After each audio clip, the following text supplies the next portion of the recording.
Okay. And finish your conversations and look this way. I know how excited you are. If you are sitting in the board seats, you also need to look this way. That would be Rebecca and Ryan. Let's get started, people. Okay. Danae, are we ready? Okay, so I am calling us to order at 5:01 p.m. Thank you. Knock, knock. Good job. Our outcomes for today, or for tonight, I should say. I'm going to have you sign in and we'll bring you your materials. Outcomes for tonight, you are going to receive training and an amazing showcase from Eureka Math Squared vendors. They are here, as well as our trainer. So, Carrie. I said Julie. It wasn't that. Okay, so Carrie is going to be training tonight, and Mackenzie is who we have been working with as our vendor. You receive tonight, in print, a TE, a teacher's edition. And you also receive, if you are 3rd through 8th grade and above, you would receive one student edition. Okay? 3rd grade through 8th grade, some of you in certain grade levels, and I cannot spit this off, so don't judge me yet. I'll get better at it. But some of you will get an apply student edition, and some of you will get a learn. Some of you get both, okay? Apply and learn. If you are in our youngest grades, we ordered you a full set. Okay, so you have a full set of student materials. You have a TE, and then you have your class set of student materials. Yes? Okay, get your computers out, please, because we will also be going on to the electronic platform. This is a crash course. That means pay attention. We start the pilot officially tomorrow. Yes. So, in order for you to have 20 instructional days, you need to start immediately. Got it? I cushioned it a little bit. Get started. Okay? We will also schedule a mid-check-in pilot. So I'll be working with Mackenzie while you all are learning, and we will schedule a virtual mid-check-in pilot. So that is an opportunity kind of for you to get questions answered. I can't find this. I saw you show it one time and then I lost it. Okay? You are also going to have these ladies' email addresses so that in the moment, if you need support, you will be able to phone a friend. Do not call me. You can call me if you want, but I will be calling them. Okay? Ready? Okay, I'm going to turn it over to Carrie. Oh, nope, I'm turning it over to Mackenzie. She's going to start. Thank you.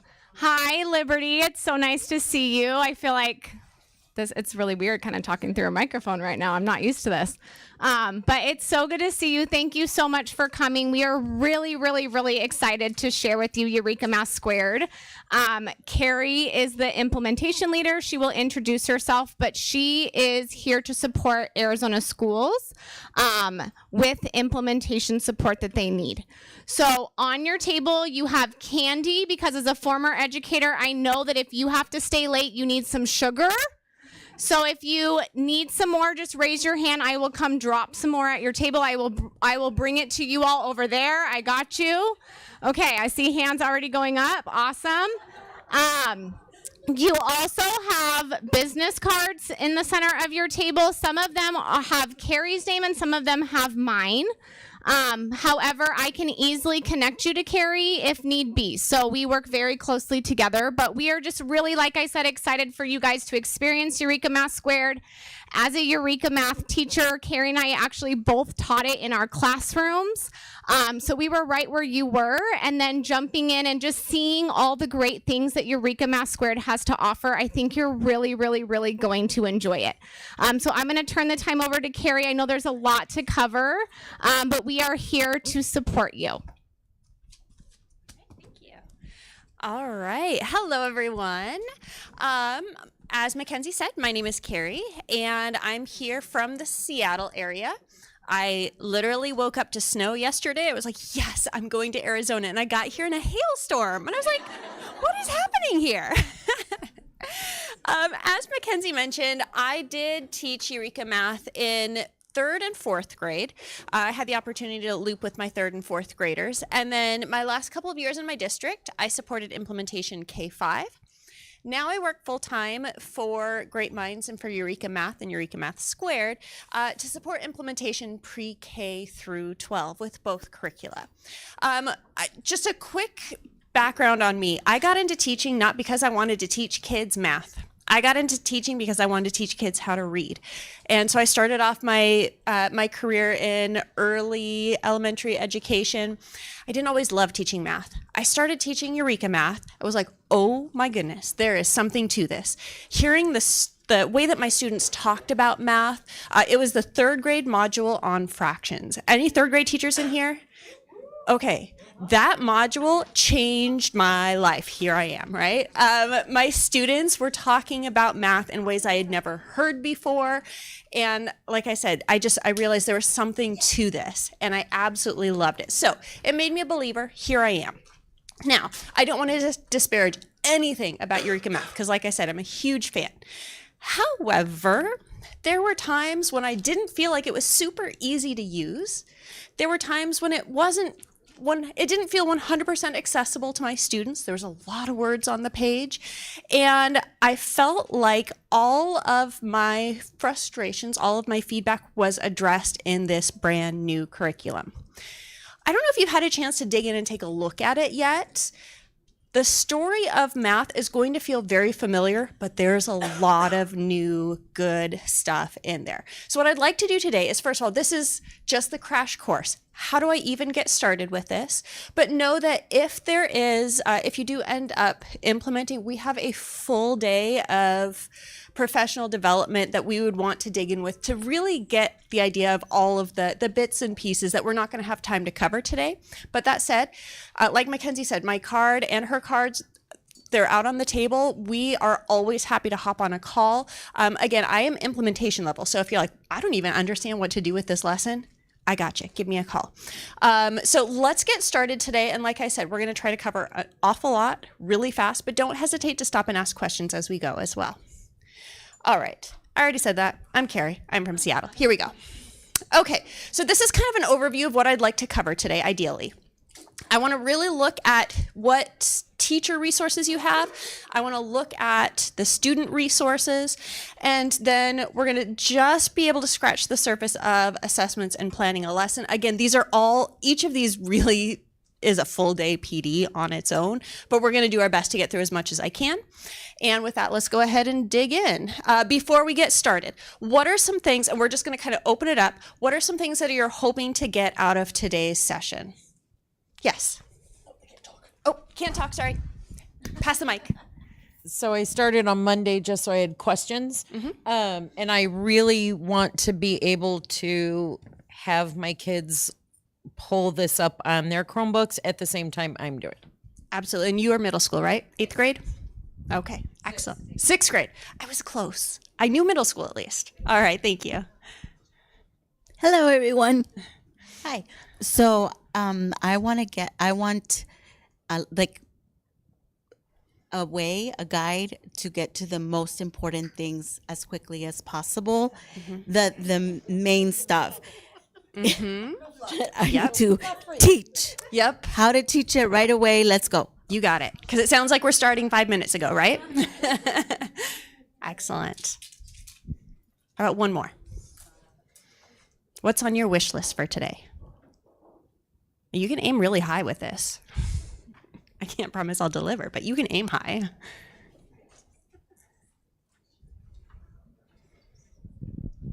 Okay.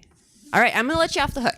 So let's go ahead and let's dig in today with our module level resources. So you should all have a spiral bound teach book in front of you. Let's start with that out. I'm going to walk you through the resources, and I want you to be able to locate those in your books. And again, ask questions as we go. First off, I'll give you a second. Yes. Can we write in these? Great question.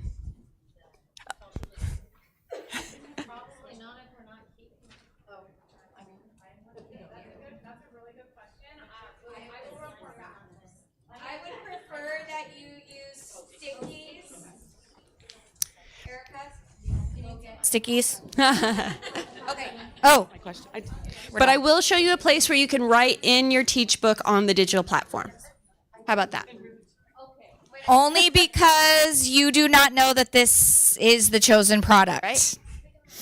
Thank you. Absolutely. That's a great question. I'm glad you asked. All right. So, quick overview of the curriculum.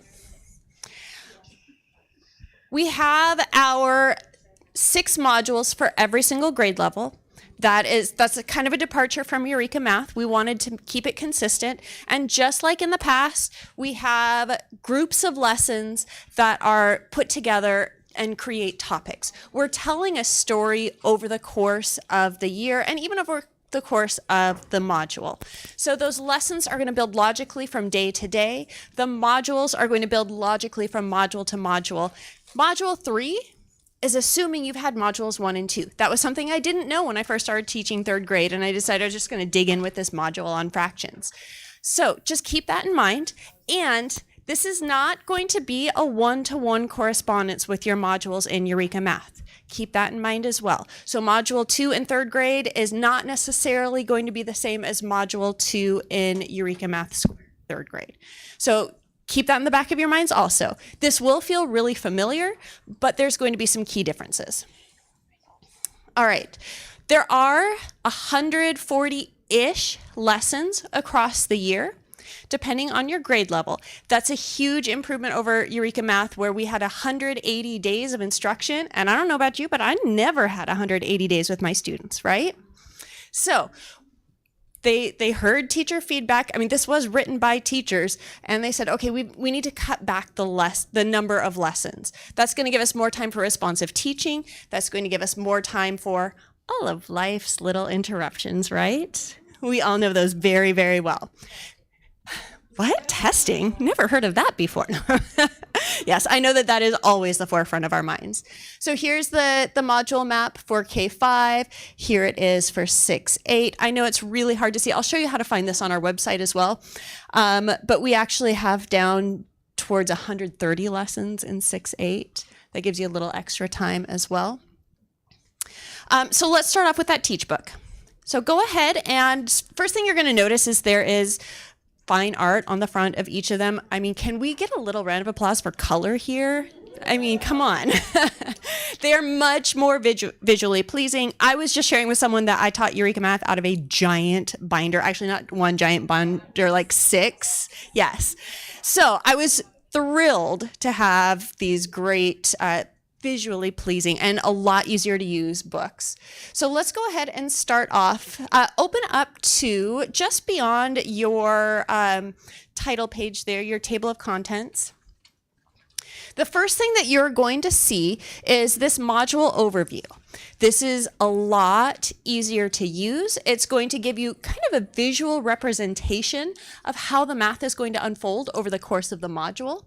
It's going to give you short excerpts that are going to help you understand this story you're about to tell, as opposed, I say I don't mean to disparage the old curriculum, and I know that I do, but I don't mean to. It was kind of like a wall of words. There was a lot of stuff to have to dig through. They wanted to rewrite this with teachability in mind.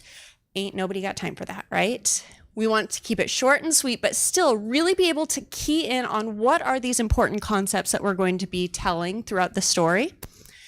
I also want to point out before this module, which is where it's the very first blue box on that page, is going to tell you this is where your students are coming to you from. This is the module or modules that laid the foundation for what we're about to learn.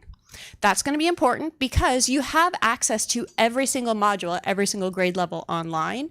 You can always go back and preview what that might have looked like. And then in addition to before this module, at the end of your module overview, you're also going to find after this module. That's going to give me a couple of clues as to where my students are going with this, but then also as a teacher, I know it's okay if my students don't have this 100% mastered yet, because here's the future modules where I'm going to continue to touch on this. So it's both going to tell you here's future modules at my grade level potentially, but then also what it looks like moving forward in future grade levels also. Okay, all of that was designed with teachability in mind. Here's another one of my favorite updates, and that is the why section. The first time, actually not just the first time, the first couple of times I taught a new grade level of Eureka Math, I remember looking at the topics and going, why in the world are these topics all being presented together? What's the connection here? So we collected those types of questions from teachers from across the country, and we put together a why section that gives us insight into why it was designed the way it was and how we're going to use that to really, how to leverage the curriculum to help our students. So great questions in there. If as you're planning your module, you come across a question that's not in the why section, send me an email. If I don't know, I know the authors and I can find out. So keep that in mind. But we do think they did a really good job of hitting on the big questions that teachers had when they were planning this. Another really exciting update is we have achievement descriptors now. So we took standards and we broke them down into meaningful pieces, because it doesn't matter what state you're in, the standards are huge. There's a lot of things going on in each standard. So they broke them down into smaller pieces and then referenced those achievement descriptors on the assessment. They reference them within each lesson. So I know this is exactly what my students need to know and be able to do, right? Isn't that exciting? So take just a moment. I'm sure many of you have found the overview of your achievement descriptors there. I want to point out something else that's really exciting though, and that is we have proficiency indicators to go along with this.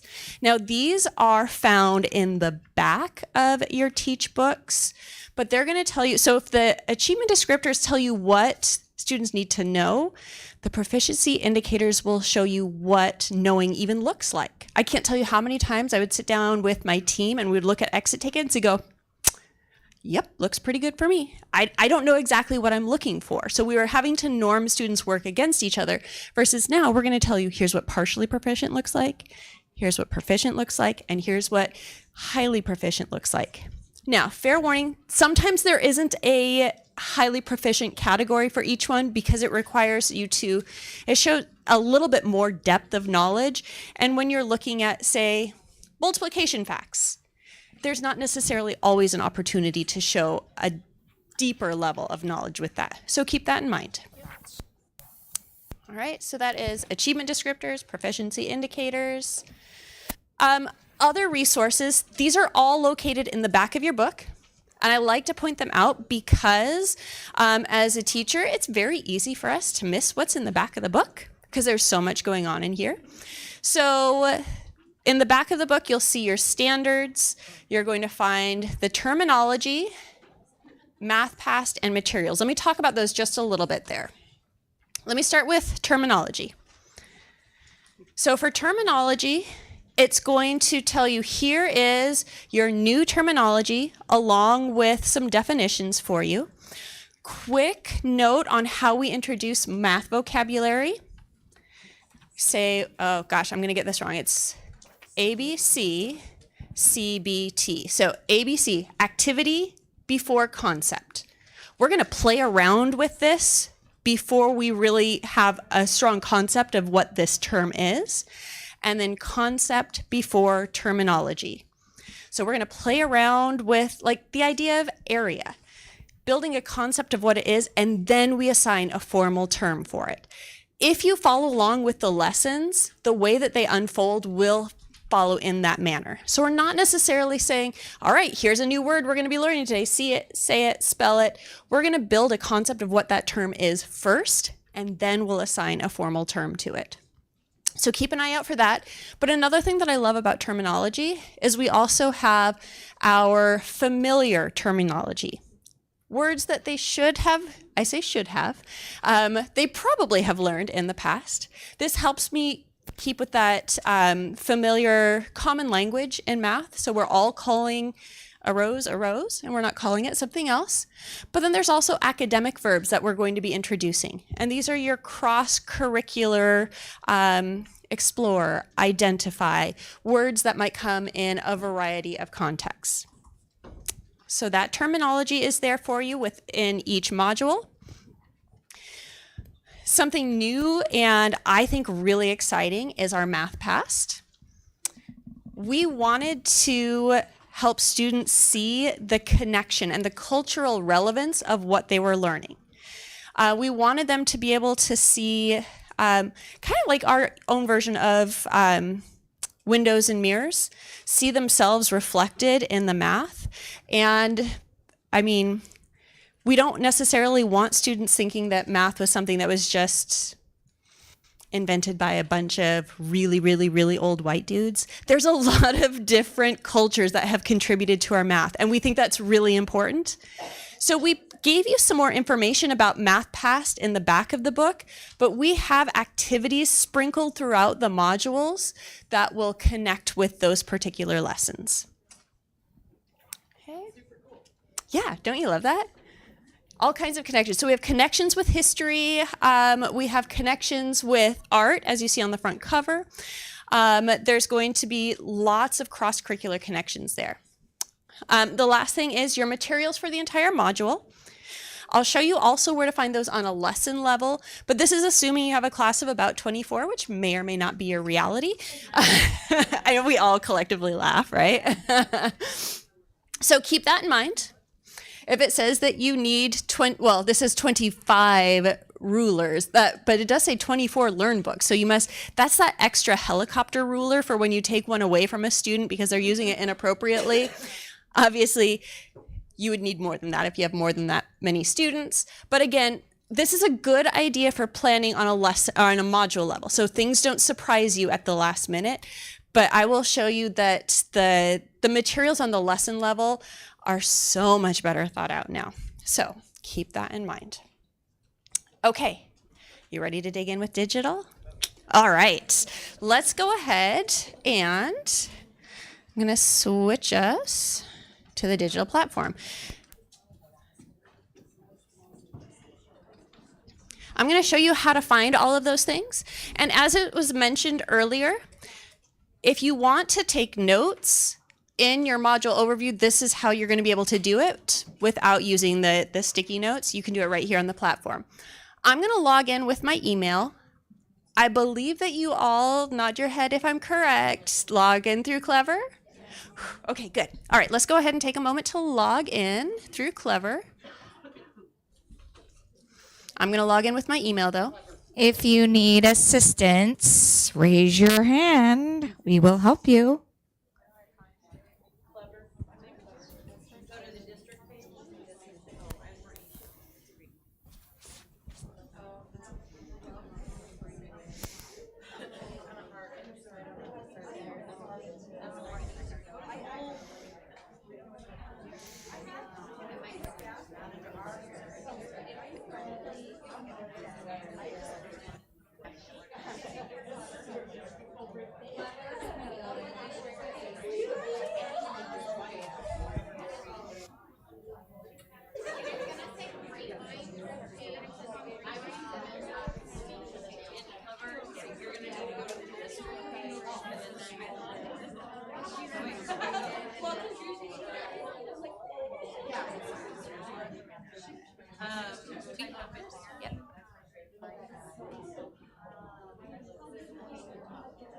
Are you, hold on for you.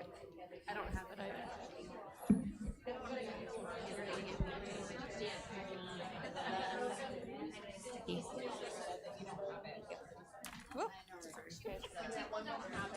ARIL. It's on the district page. It should be called Greatminds. Some don't have. You don't have it because you don't have a math class. So it's all set up under math classes. We have a student teacher. We do have a demo account that we can share that they can get on and listen. Okay. They can do all this stretch. So Okay. I can email it directly to you. These two do not have access.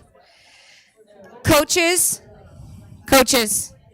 you do not have access, coaches, and district admin. No? We got that. That's why Loretta's here. Don't you worry. Don't be giving me that look, sister. Okay, nobody. Okay, Loretta's taking care of that right now. Everybody else is on? Okay, let's roll. You all are going to catch up. You're going to catch up.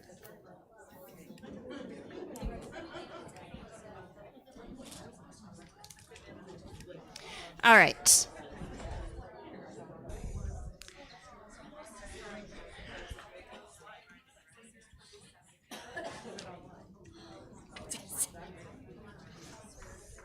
All right, so if I could direct everyone's attention back up here. If you don't have access on your computer, just share a computer screen with someone for right now. Your screen might look a little bit different from mine. I want to show you how to get to this screen. I call this the bookshelf. This is where you have access to every single module at every single grade level. The way that I get to that, yes. You will. All the time, yes. That's something, it's really, really important to us that we have access to everything that's out there, because I can think of times that I have pulled resources from previous grade levels. I can think of times that I pulled resources from upper grade levels. I want everyone to have access to that at all times. So yes, I'm saying that like I decided that. Well, I decided that you all should. You can give me credit for it if you want to, but it's not true. Okay, so to get to this here, I just click on, let me make this a little bit bigger. I just click on this Eureka Math up here, and it takes me to this main bookshelf page. All right.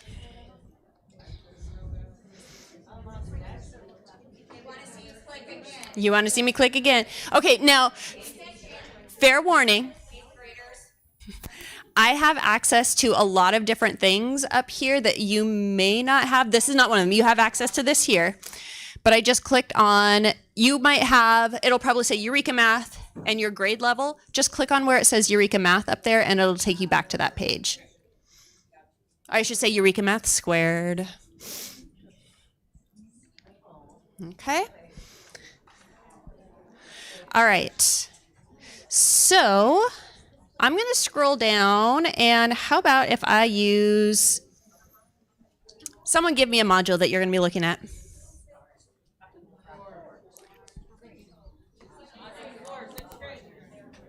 Back, what did you say? You got it, 2nd grade, module 4. See, she used her math fingers here to communicate, and I love it. All right, so we've got addition and subtraction within 1,000. The titles help me know what the major work is for that module. So a level is a grade level? Yes, yes. I was thinking those were something.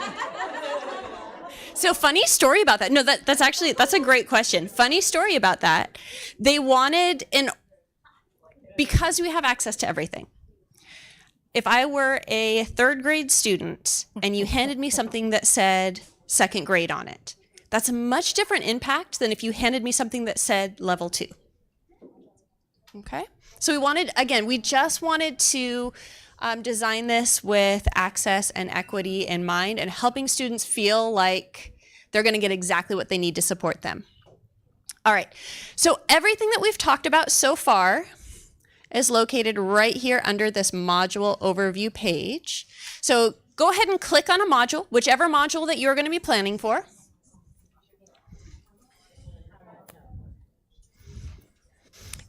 And I want you to click on that module overview page.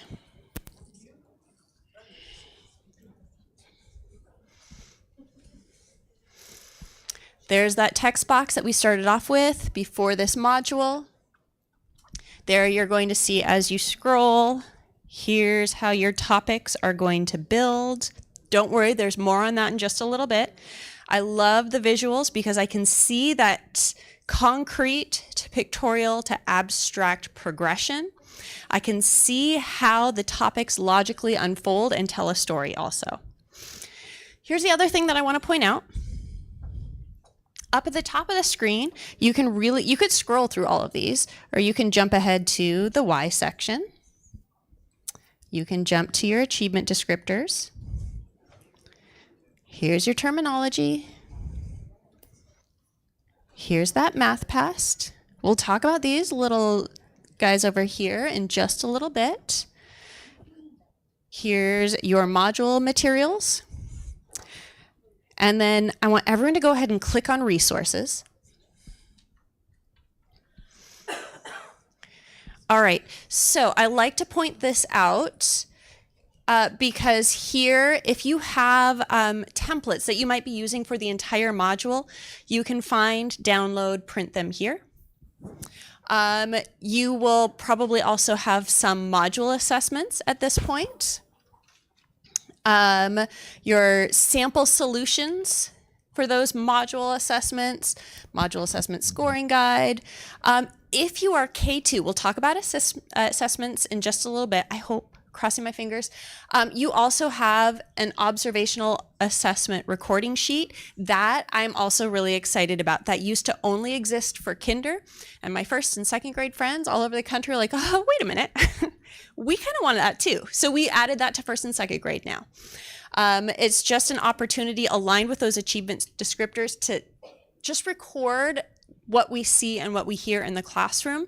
So it's one more point of data for our students. Because we know, especially with our earliest learners, sometimes putting paper to pencil can be a barrier for figuring out exactly what they know. So we wanted to give you some alternate ways that you could gather some data. I'm going to give you about 2 minutes to poke around with your module overview, look at the different resources, explore what's in your topic, or excuse me, your module overview, and then we'll come back together and check in for questions. Let's take about 2 minutes.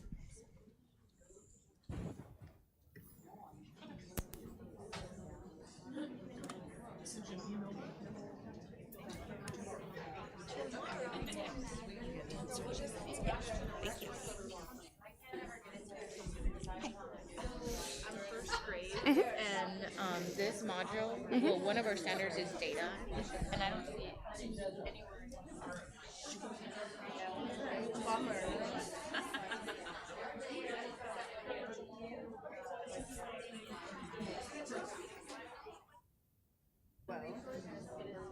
Driving safely because they would just see you having that itch to start. It's like explore modules on a freeway. Darn it. I really like it. You'll have cover tomorrow. So tonight,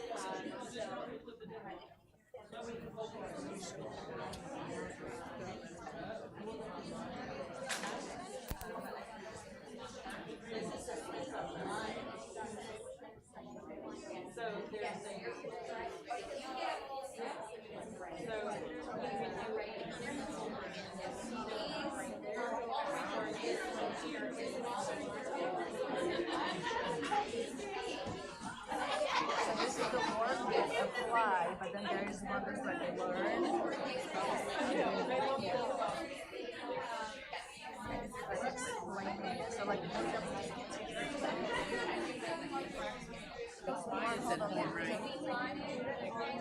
yeah, but like I'm trying to see, there was one that was even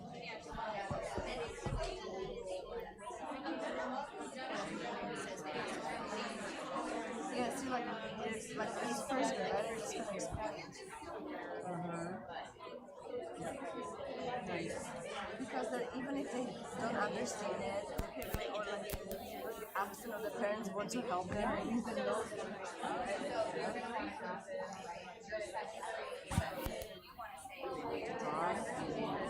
well, then you teach them how to follow the module.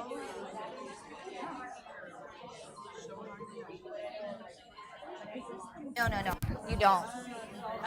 Will you that right there? What does it say? Mixed practice 1? Like, I know what I'm talking about, just so you know. I don't yet. Mixed practice 1. Okay, I'm going to bring you back together. Okay. Yes. Okay, I'm gonna find that one right now. All right.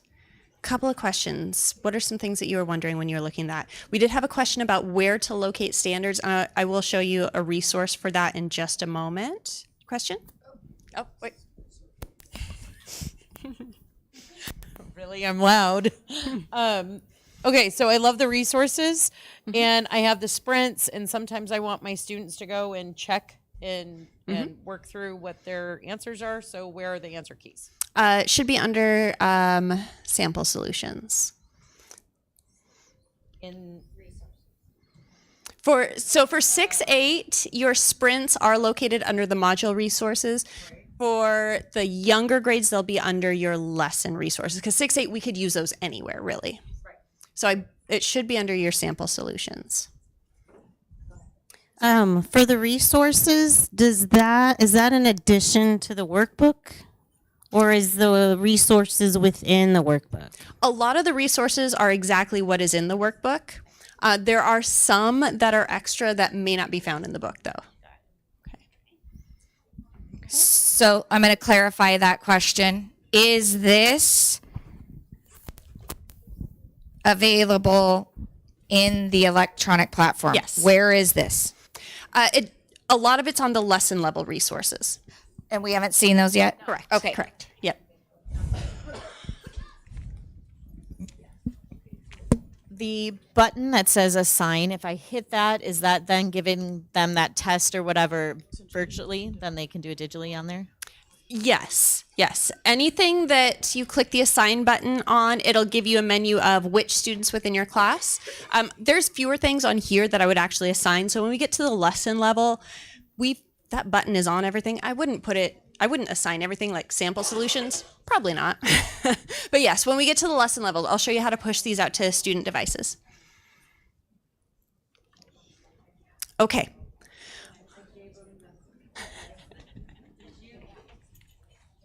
All right. So,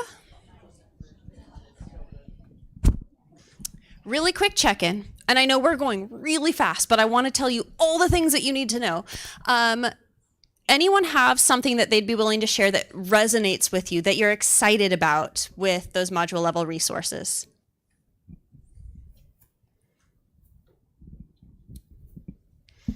Well, what's nice about it is we've been using Eureka.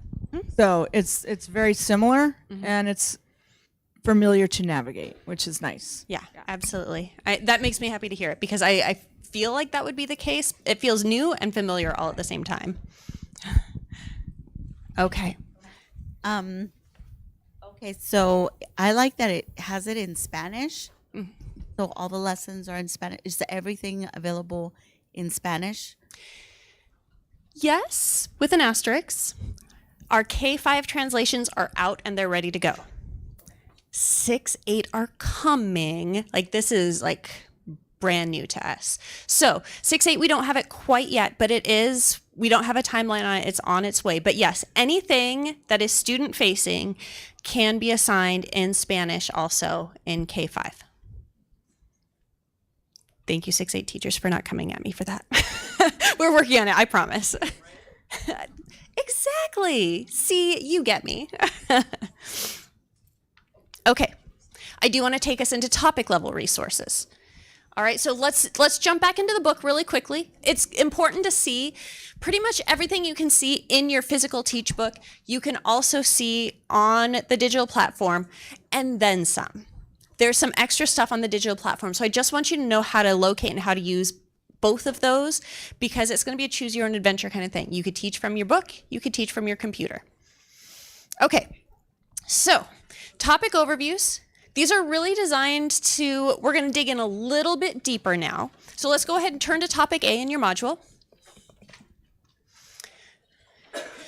Now, 6-8 is going to look a little bit different than K5, but both of these are going to dig deeper into how the math is going to unfold. So we went from, you can see here this, let's see, I do have a pointer. We're going to go from just this introduction to topic A to now, we're going to go more in depth with this. Here's what you ultimately need to know. So as you're digging in with this, you're going to see connections made to other modules. You're going to see how we build from simple to complex and from concrete to abstract, even within this topic. And you're going to understand the story that you are telling, not that you're being told, that you're telling with your students. And I really like to encourage teachers to think about planning on a topic level. That if you think about, here is the story I'm going to tell, maybe there are some lessons that your students won't need. I'm not saying that we're going to start slashing things right and left, but I like to think about it as, here's my goal for the end of this topic. Here's the outline of the baby steps of each lesson that we could take to get there. But as a teacher, you're in the driver's seat and you know your students and you know what their needs are.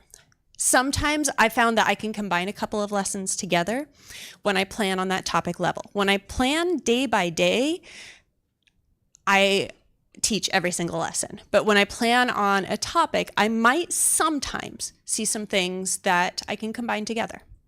Okay, so planning on topic level, really important. In K5, you're going to see this visual progression of lessons where it's going to tell you the learning objective. Here's what the models will look like. 6-8. It's going to tell you, here's your learning objective, and here's how it's going to unfold. And then with your online resources, same thing.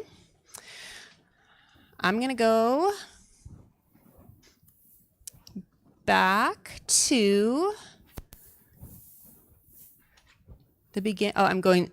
So you can toggle, I forgot, you can toggle between modules up here. So if I was just in module 3 or 4 and I hit the back button and I end up in module 2 here, I'm going to go back to, I'm going to click on my grade level again, backing up just a little bit. I wanted to get back into module 4, and I'm going to scroll down a little bit and I'm going to look at my topic overview. You can also use your browser back button as well. Take a moment to locate the first topic that you're going to be teaching and look through the topic level resources. Again, I'll give you just a couple of minutes to dig in with that.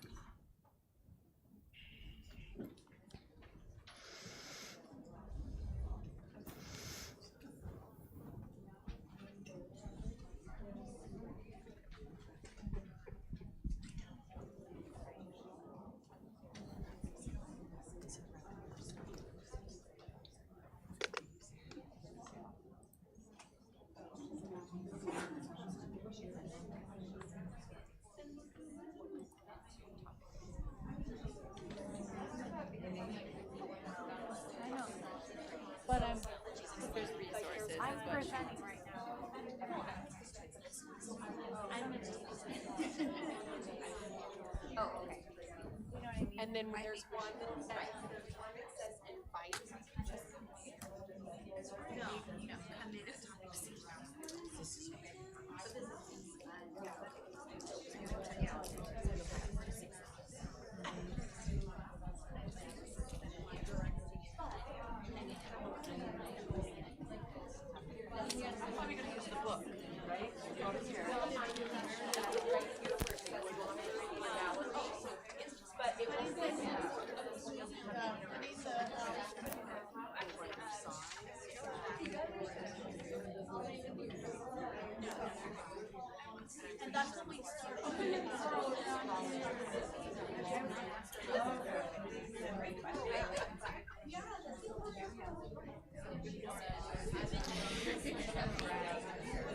All right, I'm going to go ahead and bring you back together. We're going to spend less time on the topic resources so that we can spend more time on the lessons. All right, so let's look at our lesson level resources here. Carrie, Yes? Oh, can we ask a question? absolutely. Oh dear. So one of our lessons is interactive, like kind of Desmos like, And we were just wondering, we wish that we could somehow see what the kids would see. Okay. So like, I think there's a tab that says like invite your kids to participate. So when you push that, is there a way to know what they're seeing? And then how do you see what they do I will show when they're you. on that? Those are great questions. Okay. Yeah, it's going to be really important to have access to what are my students going to look like. I know you probably know what your students are going to look like, what your students' screens are going to look like, and I want to take you into those digital resources in just a moment here. Yeah, great question. Others? Okay. All right, so let's dig in with those. We're going to look first at the physical lesson materials, and then we'll look at the digital lesson materials. All right. So let's look at the book first, because there are a couple of key differences here. When you are in the book, go ahead and turn to a lesson. Pick a lesson, any lesson. It could be your lesson 1. Yes, the teach book, yeah. Okay. Give me a thumbs up when you found a lesson. Beautiful. Okay. Excellent. Go ahead and put your thumbs back down. All right. The first thing that you're going to see is that exit ticket. A solved exit ticket right there, front and center, before you even start looking at the lesson. Right? Little things. Little things. We say that all the time, and yet here we finally did it, right? So now I want to point out, I love the excitement. I want to point out that this is a key difference for the Teach book versus the online platform. It doesn't start with this on the online platform, but it is under the resources, and you can click on it and you can tab over to it quickly. For me, this is like score 1 for the Teach book over the digital platform, but I think it all kind of comes out in the end. There's bonuses for both. A couple other things. We've got our, oops, I'm gonna go back just a little bit. Lesson at a glance, just Cliff's Notes version of here's what we're going to be teaching today, but then we've added key questions, which I love. I personally, so I had to have a learning target on my board before we started a lesson. I think I would probably start in my own classroom with those key questions. They're big questions that we are going to really dig in with over the course of the lesson today, and we're going to revisit them at the end of our lesson. So key questions to guide not only my students' thinking, but my thinking as well, because this tells me what I'm focusing on. Then it calls out the achievement descriptor. Here's our big focus for today. If I were keeping some observational assessment notes, it's going to tell me here, this is what I'm looking for. Kindergarten, instead of your exit tickets, you're going to have a reference to your observational recording, observational assessment recording sheet, ORS. Your ORS will be right on that front page, and it'll call out spots in your lesson. Stop here and check to see if your students have X, Y, and Z. Okay. On the next page, this is where you're going to see your agenda for today. We'll talk about that in just a moment. This to me is a huge upgrade. Also, it tells you all of the materials you're going to need, both for student and teacher, versus the old Eureka math lessons. It would go by section. Here's what you need for fluency. And then you get to your concept development, go, oh, shoot, I didn't notice that we needed that. So this is going to call out everything up front that you need for your materials. But it also, I love this, has lesson preparation notes. Here's some things that you might want to do to prepare for today's lesson. This one's nice and short and sweet. They are not all nice and short and sweet. So pay attention to those. Those are really helpful. Sometimes they're a little bit more involved than others. This one just says you're going to need to have 12 interlocking cubes of one color for each student. Okay? Yes, always.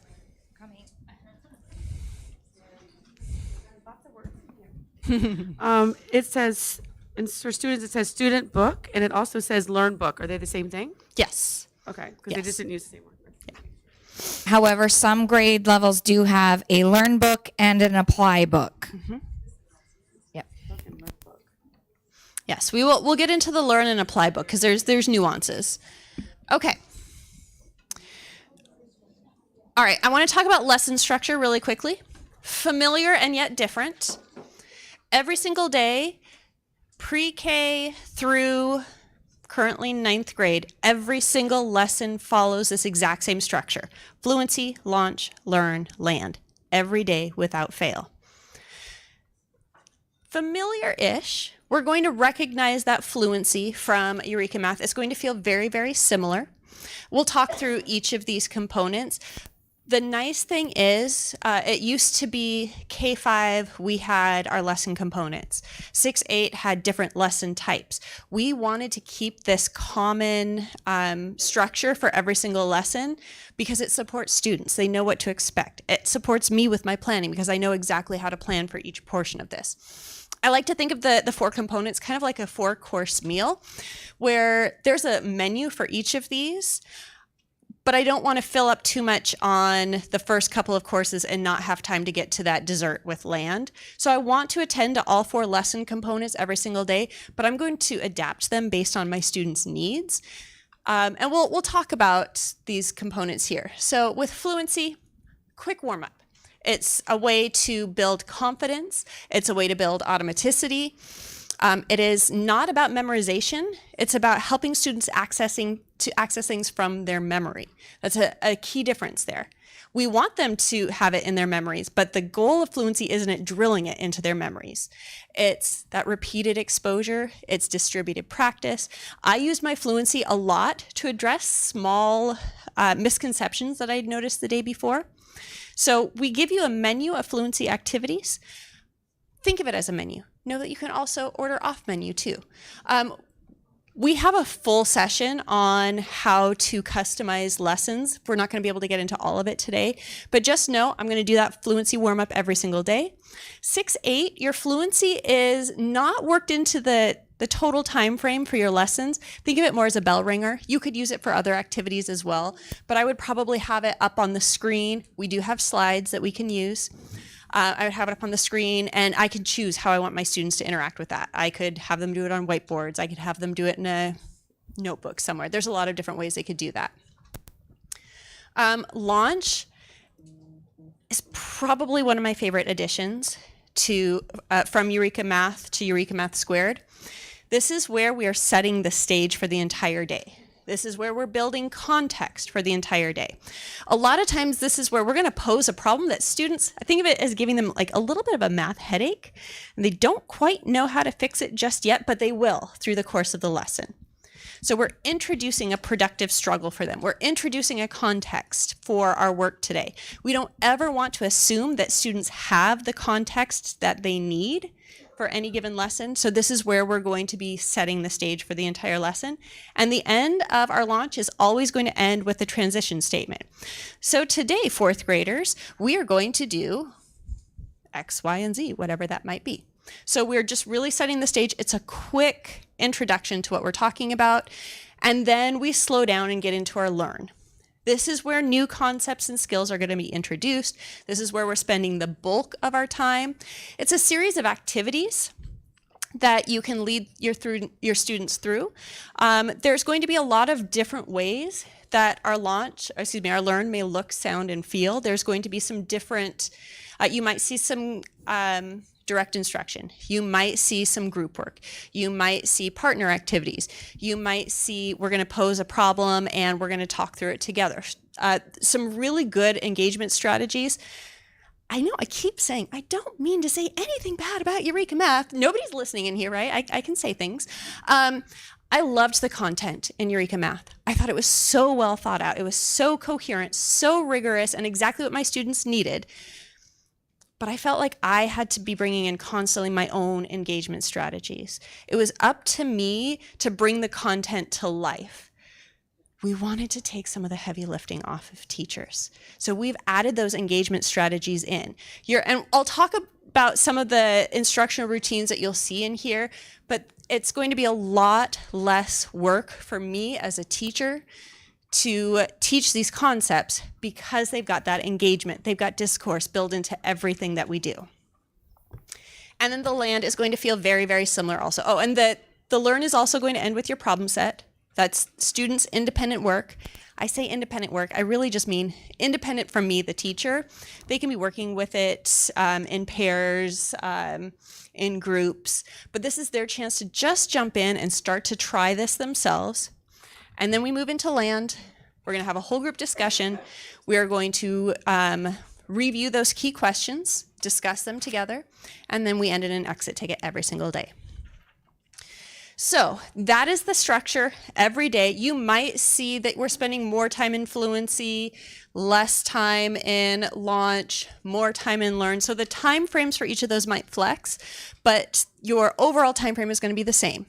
If you are in kindergarten, your lessons are written for a 50 minute time block.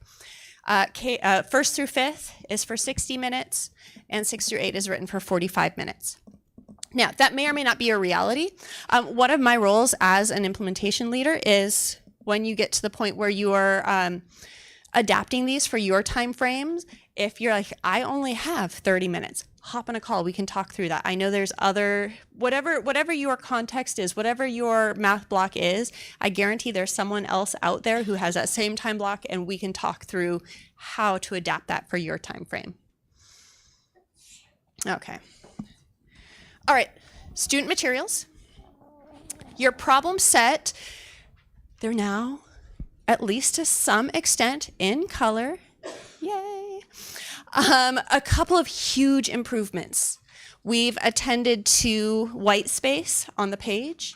I don't know if your students had ever sat there trying to squeeze all their work in on a page between two problems, and there just wasn't enough room to work. So we've added color. It's going to be a lot more accessible for your students, a lot more readable for your students. We made some really specific changes. Oh, I'll come back to this. Especially in primary grades, to make sure that we were using simple CVC words, sight words. Anywhere there was a word that was not a sight word for them, we've added in a picture to help them with that. But that's not the only place that we attended to readability. You'll see that readability at all grade levels. We wanted to remove that barrier to the greatest extent possible of reading getting in the way of math. So you'll see that in your student pages. All right. Couple of supports for learning that we've added in there. You're going to see whiteboard exchanges.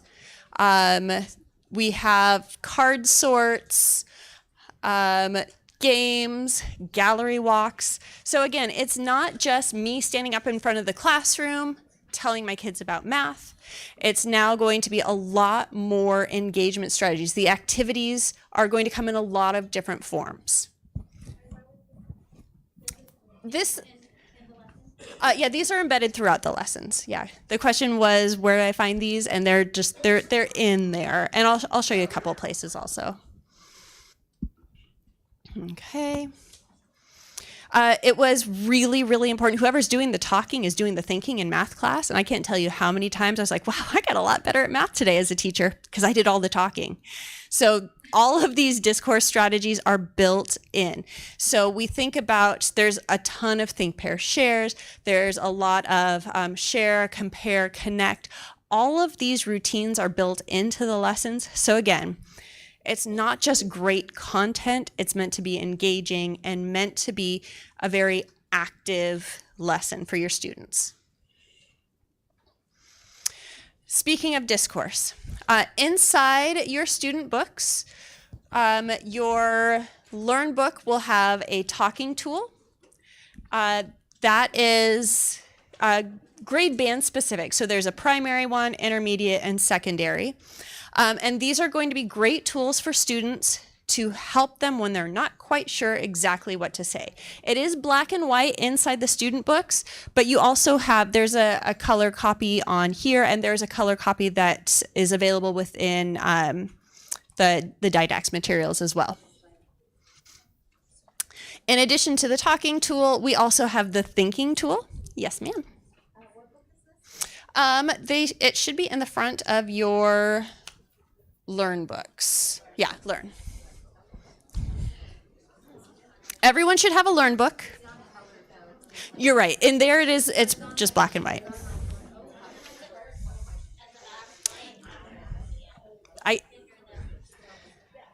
Yeah, it looks like the color version is in the back. So again, thinking tool, talking tool. The thinking tool is more questions I might use before, during, and after a task.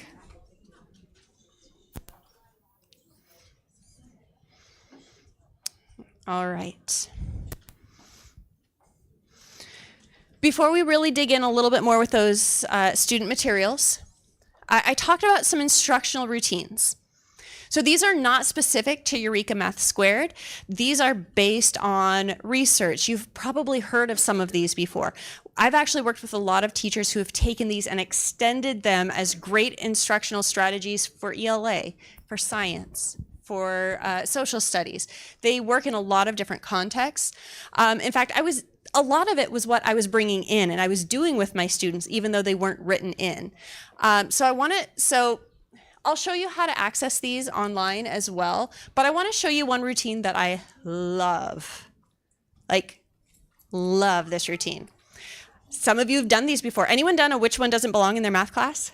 Yes. Awesome. Love it. Where are my kinder teachers at? Everyone's like, me, I want to be a kinder teacher. Kinder teachers, right here. This is module 1, lesson 1. We do this routine. We start off your first formal day of math instruction. I used that exact slide right there when I was giving a talk at NCTM, National Council of Teachers Mathematics. I did a talk using that exact slide from kindergarten, module 1, lesson 1, to a room full of educators, and the discussions that we had were amazing. So we're setting the stage right here, day 1. Everyone has something to say about math.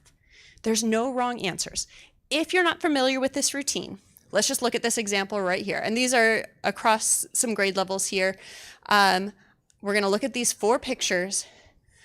Kindergartners, tell me which one of those doesn't belong. Which one is different than the others? There's a lot of things that they have in common, but which one is definitely different from the others? Anyone want to give an example of what a kindergartner might say on their first day of kindergarten? One's a triangle and the others are circles. Oh, so you're saying this one right here doesn't belong? I like your thinking. One's a triangle, the other is circles. I'm first day of kindergarten, right? That one has dots on it. Right here? Yep, that one has dots on it. You're absolutely right. One more. First day of kindergarten, my brother had a birthday. Yes, absolutely. Or even better, it was last night, and I'm not going to tell you what my parents were doing. Or even better, when they say, my dog had a birthday, my aunt's dog had a birthday, I have a dog. But here's the thing, we just got them talking during math. There's no wrong answers. What I'm doing as a teacher is I'm listening. Well, what are my students saying? What are their reasonings? Can they explain themselves? When do we use the which one doesn't belong in your, it is in the lunch. It can be. Okay. So the question is, when do we use these? It could be in launch with a very specific purpose. I could see it even coming up in fluency, and I could even see it coming up within the course of the lesson. These are already created. There are slides for these, and they will show you exactly where to use them in your lesson. All right? All right. Couple other things I want to point out before we dig in online. The margin boxes. When you're looking at them in your teach book, they're off to the side. When you're looking at them online, they're front and center. This is where you're going to find your language support boxes.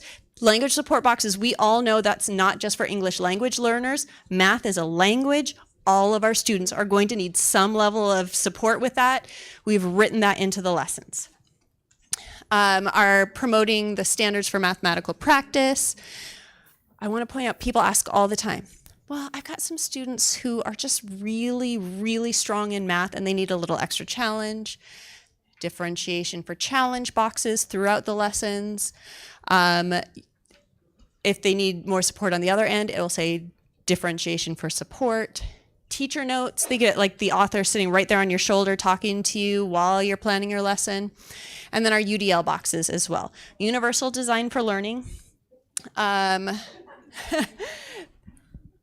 It's this idea that it's based on the research that every student approaches a learning task from a different point of view. We all have that learner variability, and we want to, those principles are written into our lessons. We don't want to exclude anyone from the learning. Everything is written to accommodate for all different learning variabilities. However, we're going to give you some extra strategies as well. Some other ways that students might represent their thinking. Some alternate ways to of action and expression. So those are going to be not only embedded in your lessons, they're already accounted for, but we're going to give you some additional suggestions as well. So those are some of the margin boxes that you'll see. Oh, I'm running short on time. Some more examples of universal design for learning, or UDL. You will see those again either in the margins if you're looking in your physical teach book, or front and center online. Okay, I want to dig in with those digital components because these are huge, huge. All right, so let's go ahead and I'm going to switch back over to my browser. All right, I'm going to go back to the main module page. I just clicked on module 4, M4 at the top of the page. Or whichever module you're in. This is the link to all of the lessons here. So I'm just going to go ahead and pull up an example of a lesson, and then I'm going to take you into some that have something kind of fun too. So here's everything that we just looked at, lesson at a glance, key questions. Again, you can toggle between the lesson components. There's your language support right there. Oh, if you wanted to take notes, you have, first of all, over here, you can pop up your achievement descriptors really quickly. You can jump back to those key questions really quickly. There's all my materials. And if I want to add some notes, they've put these spots here where you can stop and you can enter your notes. If you wanted to color code them, yellow notes are for differentiation, green notes. If you have different groups that you're going to be teaching these with, those notes are not going to go away. So when you come back and teach this lesson later today, or when you teach this lesson next year, those notes will still be there. I also want to point out, we have a quick question. Oh, yep. If we use the notes now, when we're piloting this, will we be able to access them if this curriculum is chosen? Ooh, that's a great question. It should be. I can ask. Let me ask. Yeah, it should be though, because this is through your Clever account. I think so. With an asterisk. We'll check. Okay. The other thing I want to point out, if I go through and highlight, I can also add highlights to this. I'm going to change that to yellow so it's easier to see. Right?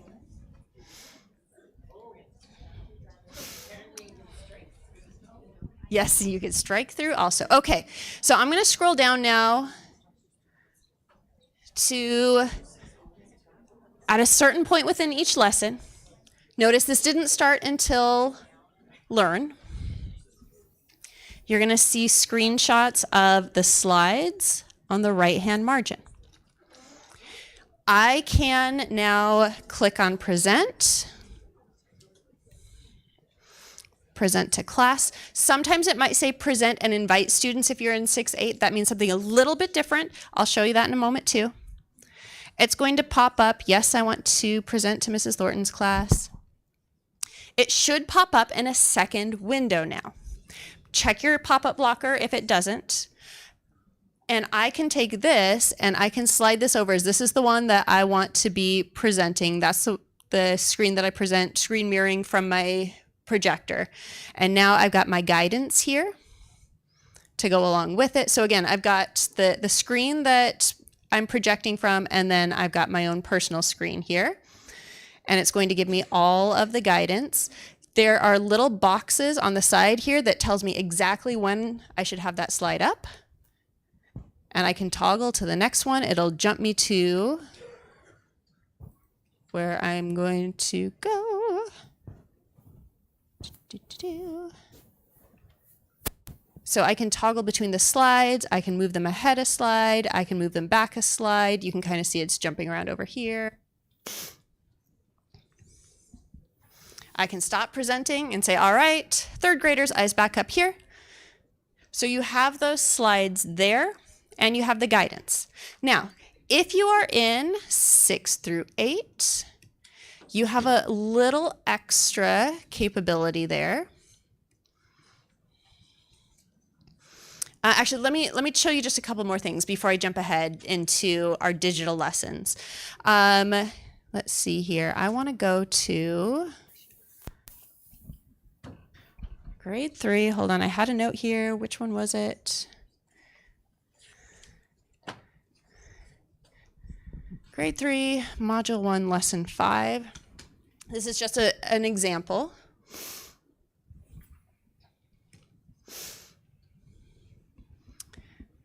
All right.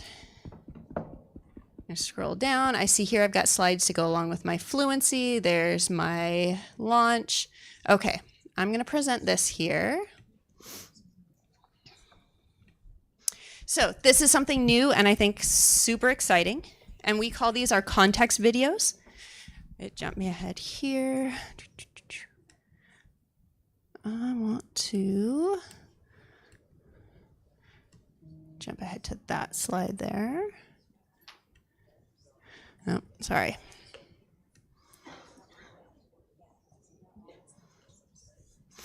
See all the slides. I want to jump us ahead. We're not going to do fluency right this second. There's a lot more slides than I would necessarily use. Okay, so context videos. Remember I said that we don't want to assume students have any kind of context, any kind of background. So we've added these context videos. And I'm going to have you watch just a short portion of this. The guidance says I'm going to ask my students when they're done, what did you notice? What did you wonder?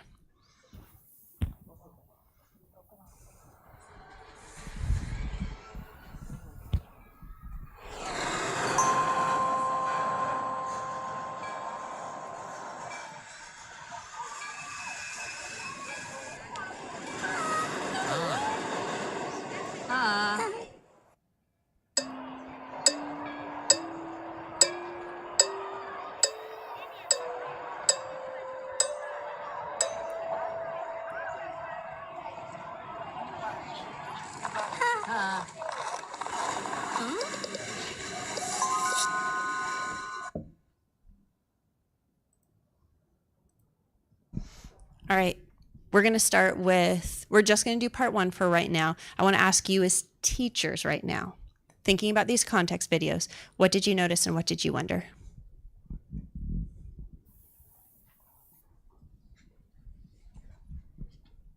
I noticed that there were 10 cars. Excellent. Anyone else? Raise your hand if you also noticed 10 cars. Ooh, excellent. Good noticing. Good. What else did you notice or wonder? This is also no wrong answers. I believe I noticed 3 people for each car. Excellent. And 3 people per car. The colors of the cars go in a pattern. Oh, excellent. So you saw some patterns. Good. Along with the pattern, I also saw that there was 2 of every car. Ah, 2 of every car. Ooh, good noticing. Excellent. Again, no wrong answers. Everyone can notice something. Everyone can wonder something. You might notice also there's no words to these. I have my computer set up so that there's captions anytime I have sound up there. But there's not intended to be a lot of language. We want to remove that barrier, give everyone access to the content. So these context videos are sprinkled throughout the curriculum. You're not going to see them every single day, but now I could get into this lesson and we could start solving problems where there are 10 roller coaster cars and 3 people in each car. I wonder how many people can fit on a roller coaster at once. Again, we're building that context and ultimately solving real world problems while taking away the reading. I'm not going to say that we're not ever going to read word problems. We definitely are, but we want to build that context. Okay. There it is right there. Let's look at an example of a secondary. Oh, wait, no, hold on. Oh, it's not embedded. Mackenzie, you don't by any chance remember what that lesson was, do you? So in secondary, we have those context videos. They stop being cartoons and they start being real life people. So those are going to be embedded throughout. Again, as little language as humanly possible and helping them visualize the math. I love that, but you said sprinkled throughout. So what does sprinkle throughout mean? Because I think that's a great thing to do, but how much are we going, like? Good question. So the question is, how many of these are we really going to see? I would say there's usually a couple per module, not a ton. But definitely go through and preview those slides before you teach a lesson so it doesn't catch you unaware. Yeah, good question. Okay, so the question came up about our digital lessons. K-5, this is an obnoxious animation, so I apologize for it. We also have digital interactives that students can play around with. You can assign these to students on their platform, and they can actually go in and digitally manipulate the numbers and the models.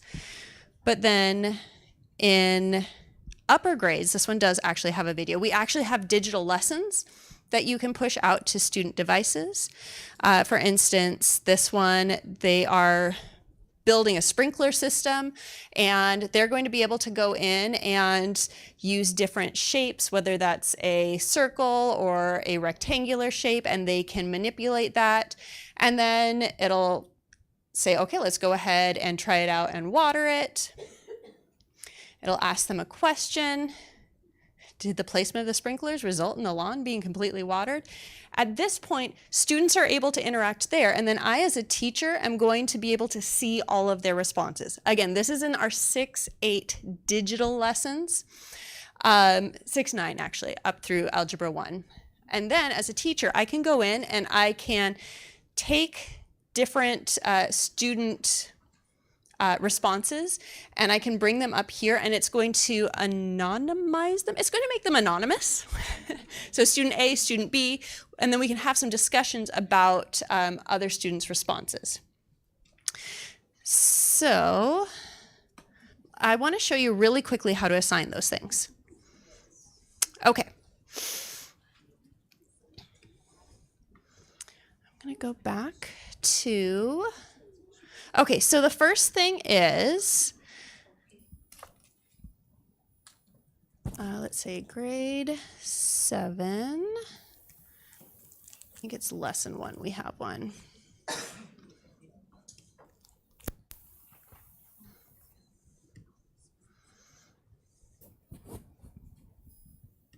Okay, yep, this is an experiment with ratios and rates. When I click on this present button up here now, it's going to say, again, this is a 6-8 feature, it's going to say invite students and present. When I click on invite students and present, I'll show you what that looks like. It's going to ask me, I've used this many times with folks, so it's going to ask me if I want to revisit or reopen this lesson that I've already assigned. I'm going to reopen it.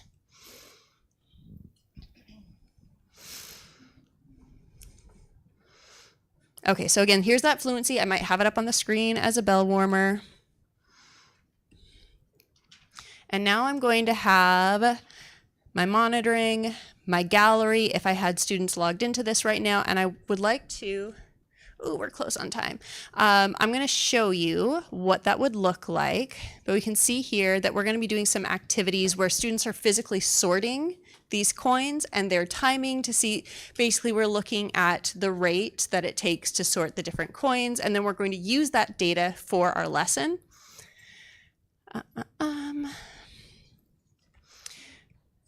Okay, so if I went through this, I've got it assigned to my students.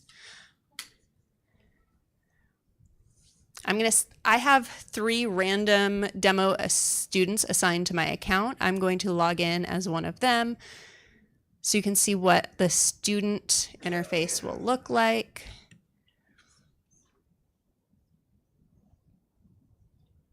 For you, there's a couple things that we could do. We can have you actually log in through a demo account so they can see this. It'll be linked to your student's Clever. They will log in through their Clever.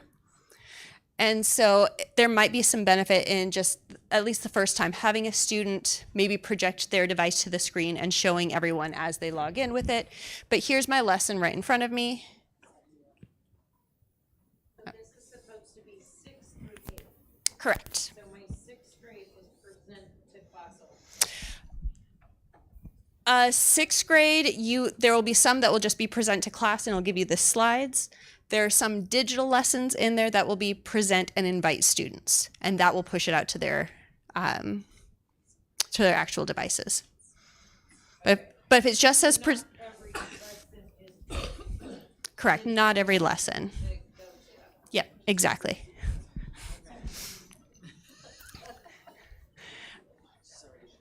All right, so for instance, here's what it would look like, and then I could just log in there and I can do that. Okay, let me show you though, how you're going to know if you've got a digital lesson in front of you. I'm gonna go back to, okay, so again, this is 6-8. There's always going to be an alternate version of your digital lessons, meaning I don't want to use technology to teach today. Here's the alternate version that I can use without pushing out to student devices. So that's the first thing, the first clue to me that this is a digital lesson.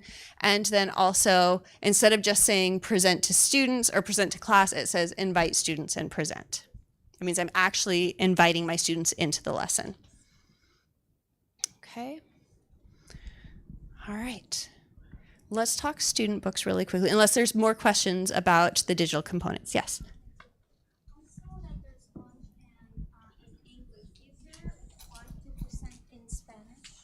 Say it one more time. So I see that the option to present in English is here, but what if I want to present my lesson in Spanish? Is there the option to do it in Spanish?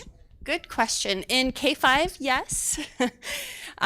So all of the slides are available in Spanish and in English in K-5. I'm going to go back to, so a couple of things. I can present my slides in Spanish. I can also push them out to student devices if I want them to have the Spanish version in front of them. K through 5, yeah.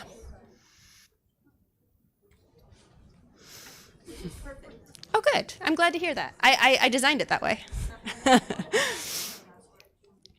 All right. Your Spanish slides for each lesson are going to be separate under your lesson resources.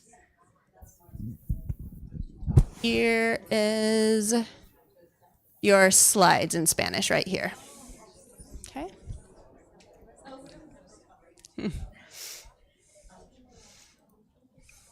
I personally like the idea of just pushing them out to student devices. So I might have the slides in front of me. There's very few words on most of the slides. A lot of them are just mostly visuals to go along while I'm teaching.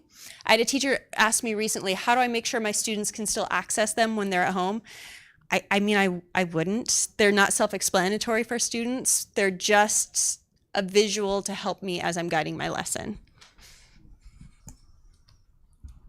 Is there a way to export the slides, like export them to print them or put it at?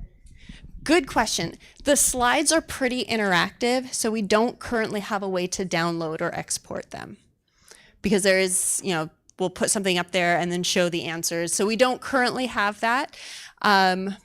Stay tuned. It might be a feature that's upcoming. Okay. Yes. Can you edit the slides? Not currently. Good question. All of these have been suggestions Mhm. just added to our content team needs to do. So just see, I was one lesson 11. See, winner, winner, chicken dinner right there. All right. No, you'll have slideshows on there. It's just the digital lessons. Yeah. Yeah.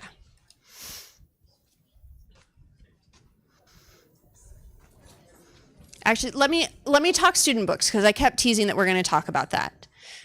Okay. And I'm going to borrow, apply. Thank you. Can I borrow the other one too? Yep, that one. Thank you. Okay, I'm gonna have to set this down for just a second because my hands are going to be full. There we go. Do you wanna come be Vanna? Yeah. Okay, perfect. Thank you. Okay. I'm gonna come to this side. Thank you. Okay, stay with us. We're in the home stretch. You're probably wondering why there's two different books for some of you and one book for others. All right. So let me explain what the two books are. Learn is everything that a student is going to need for the lesson right there with you. They look a lot alike. This is the Learn book. It says Learn right here. The Apply book is for when you're not next to them. That could mean homework. That could mean intervention teacher. That could mean a lot of different things. So Apply is how you're going to apply that lesson outside of the classroom. Question? I waited this time. Is there potentially an Apply book coming in the future for 6-8? So I'm glad you asked that. Can I get everyone's attention? This is really important. Okay, so let me tell you why 6-8 does have it. You just don't know it yet. So with elementary, for a lot of people, that Learn book is going to stay in the classroom, and the Apply book is probably going to go home. Kinder doesn't have an Apply book because these aren't necessarily things that we want them taking home for homework yet. So the practice in the Apply book, a lot of people use it for homework, but we also know some people use it for intervention. So now 6-8. We know a lot of times in 6-8, you might have 3 or 4 sections of the same class over and over and over again. We put them together in one book and students carry them back and forth. Instead of you having to store a set of Apply books for every single student and them carrying around a Learn book, we put the Learn and the Apply together in one book for 6-8. They can also tear the pages out, and there's an orange column on the side. I'll use my cheer voice. There's an orange column on the side, and that signals to you that those are pages that students can tear out. Yeah, the orange on the side, that means that's a tear out page. They have perforation, they can be torn out, but again, our Apply books are going to be things that we might want to send home with students, but we might want to also send them to, like, say, an intervention teacher, resource room, pull-out services, whatever that might look like. And it's going to give you some guidance in both of those. Our practice, again, we used to call it homework. We realized teachers were using it in a lot of different ways. I'm sure you're probably like dying to get your hands back on this to look at it now. But we wanted to give you the freedom to use it however you want to, but there are practice partners in that Apply book maybe it's for the parents at home, maybe it's for the student to remember, oh, here's what I was learning today. Maybe it's for that intervention teacher. In 6-8, we have what's called a recap. And that recap serves the same purpose. Here's just a recap of what we learned in class today. Again, it could be for the student, could be for parents, could be for intervention. Questions about that? Is that good? Okay. I'm going to hand these back real quick.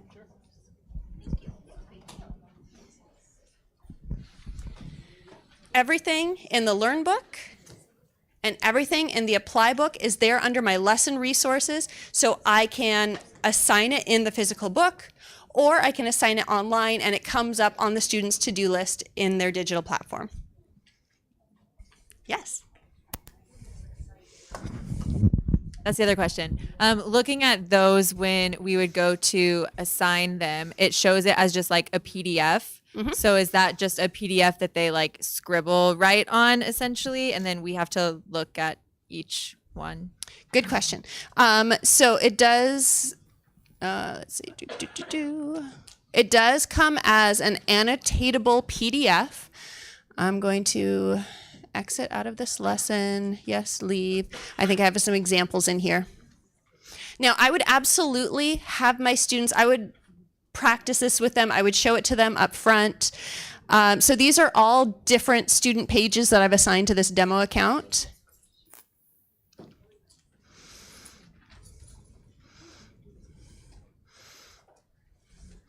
So yes, it comes as a PDF. This is classwork. So that's another big improvement is they actually have pages that they could follow along during the learn portion of the lesson and have that record of what we're doing together in class. I would show my students, I'm going to zoom in to make it a little bit easier to annotate, and I can draw on it freeform. I can draw on it with shapes. 10 bags of rice. Oh, it might be easier to use shapes with this. I'm going to go back and I'm going to erase, and let's use some circles instead. So it's an annotatable PDF. When I'm done with it, I'm going to add it to my folder. And then my folder here, I'm going to go ahead and turn it in. It's going to do two things. It's going to automatically rename it with the student name. No more worrying about whether they put their names on the top of their papers. And then when I turn it in, it's going to send it to the teacher, and it's going to download a copy to my own student device as well. Worst case scenario, if anything happens, I have my own version of it. I can go back and look at it later. As a teacher, it's going to group all of those assignments together as one zip file. And then I can go through and I can click from one student to the next, and I could look at each page. Yes. So when you said it was going to download it to their device, what do you mean exactly? So when I do this here, I'm going to click. Yep. Like in their Clever account when they're logged in here, or like actually to their Chromebook? To their actual Chromebook. You can designate where and how to do that exactly. I have mine just going to my downloads. So yeah, that's a problem. That's why I'm asking, because we couldn't download anything when we did online. They can download, but it erases when they sign out of the machine. So. Yeah. So okay. Is there a way to make it download to our drive and like teach them how to do that? But we'll evaluate that. Okay. And it's honestly just a backup. I don't necessarily need that because the version of it that I get sent as a teacher, they won't need to access it. It's just as like that security extra line of defense just in case anything happens. I've never seen it needed though. Sorry. So quick question. Me as a resource room teacher to use the applies, I would have to just make copies out of the book then? You could also print them off from online too. Oh, there is PDFs to print? Yep. Yep. Yep. All right, we got one here and then we got a couple more. Yeah. So if a student wants to write a response in a sentence structure, they have to actually put in a text box. Yes. If they want to type into it, they have to put in a text box. Great question. All right, so we're assigning stuff, and I did notice that there was a max score of 10 points. Is there a way to change the score? Yes. So I can make it my point value? Yep, you can absolutely change the score whatever you want to. When you go in to assign it, it will ask, do you want to assign a score to this? And then there'll be a little drop down. You can say how many points you want it to be worth. Okay, I haven't been able to find that. Okay, I can show you if you want to stick around too. Okay, understood. Okay. My question was, you said when they turn in the assignment, it gets sent to us via email or to our online platform? To the online platform. Sorry, to the online platform. So we have things that we call waffles and pancakes. So when you're in your platform, you'll see the waffles you won't need because that's only if you're, toggling to different curriculum that you have with Greatminds. You're going to use off to the side where it says Greatminds, the pancakes. That's going to allow you access. Carrie, do you want to click on it really quick? Do you see where you can see your different assign, assess, analyze? That's where all of that is going to be. Right, Carrie? Mm-hmm. Yep. So here I can see all of my assignments. I can go in and there's topic quizzes in there. We haven't gotten to dig in with topic quizzes yet, but this is where I can see all of that. Quick note, because oh my gosh, we're over. Do we have like 2 minutes to talk? Like 1 second. Okay. K2, we have paper and pencil and observational assessments. 3-5 and 6-8, we have digital assessments, topic quizzes, we have module assessments, and then there are also optional pre-module assessments and benchmark assessments as well. Again, the digital assessments start in grade 3, singular. Yeah, so the module assessments are under your module resources. Topic assessments are under your topic resources. Mm-hmm. Topic ticket, so they're the last exit ticket within each topic, we call it a topic ticket instead of a topic quiz, and they are located under your lesson level resources. So you're going to look at the very last lesson, usually within the topic, and that's where you're going to find your topic ticket.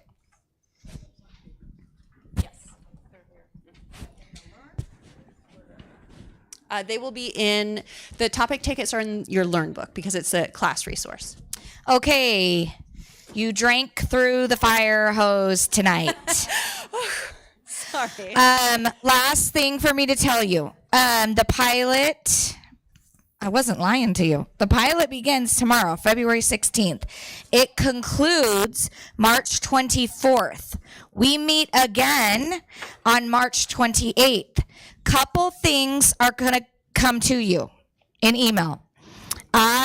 One of us, somebody here, is going to send you calendar invites for the mid-pilot check-in, okay? Or like open office hours. We're going to figure that out, and we're going to send everybody who's piloting. It's going to kind of be like open house, right? Come if you need it. If you don't need it, don't come. Make sense? I'm also going to send you, this is coming from Cindy. That's my Cindy back there. She helps me out. So I am going to send you a print version of the pilot evaluation. Let me tell you why I'm going to send you a print version so you can take notes, right? So it's going to be printed. It's a Google form. I'm going to print it for you, okay? It's all the questions you're going to be asked to answer in regards to this first pilot. But I send it to you in hard copy so you can take notes as you go, right? Then when you get ready to do the evaluation, you go, done, send. Make sense? Okay. So that's going to come to you probably the beginning of next week, not Monday because that's a holiday. And then I will send you the electronic form. I'll give you a little bit of time, right? Then I'll send you the electronic form and let you know when it's due. Capiche? You guys did great tonight. I am going to call this adjourned at 6:38. Stay around if you have questions. And if you have materials up here, Melissa Gallegos, Hannah, Catherine Hooper, Adelicia Reyna, Jeanette Garcia, Susan Degenfelder, Shonda Rohr, come get them.